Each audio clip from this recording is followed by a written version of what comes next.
Fala, prevencionista, tudo bem? Hoje estou aqui, diretamente de São Paulo, vim participar da Expo Proteção e resolvi gravar esse vídeo para você.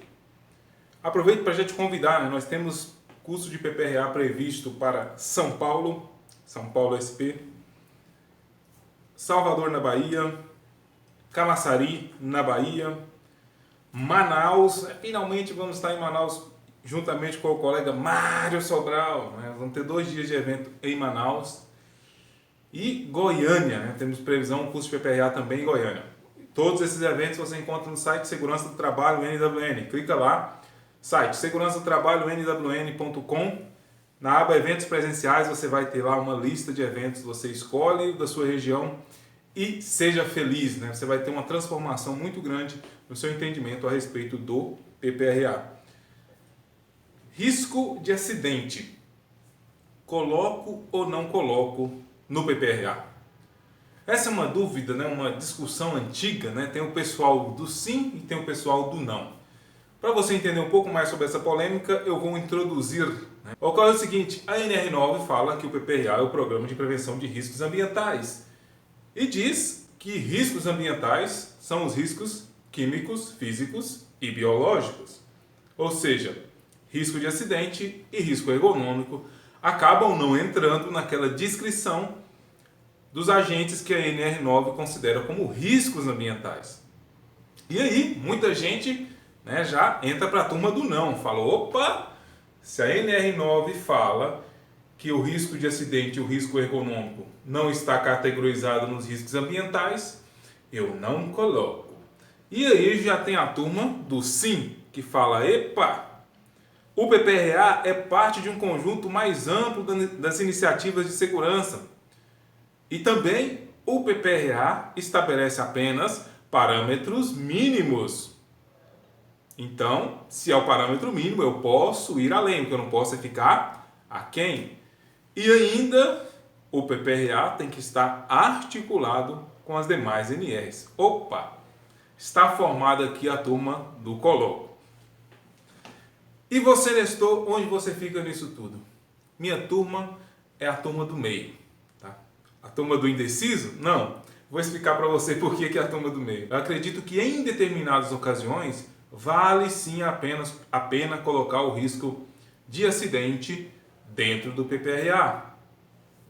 Exemplo, trabalho em altura, espaço confinado, são ambientes que vão precisar de exames médicos apropriados baseado nos riscos dessa atividade. Então, nesse caso, eu acredito ser de muito bom gosto colocar o risco de acidente dentro do PPRA. Mas somente para essas atividades. Trabalho em altura, espaço confinado e outras atividades que exigem exames específicos. Muitas vezes o profissional coloca-se numa posição muito inflexível, Eu não coloco. Poxa, mas se você, por exemplo, tem um trabalho em altura, você precisa listar isso. Nem que seja descrever que a atividade do trabalhador é um trabalho em altura. Se você agir muito inflexível, quando esse PPRA for lá para o médico do trabalho, para ele elaborar o PCMSO, ele não vai conseguir identificar o trabalho em altura e não vai fazer o exame apropriado. Consequência disso é que quando o trabalhador não faz o exame apropriado, ele pode acabar exercendo a atividade no trabalho em altura não tendo condições físicas apropriadas. E aí pode acontecer do trabalhador ter, por exemplo, um mal súbito.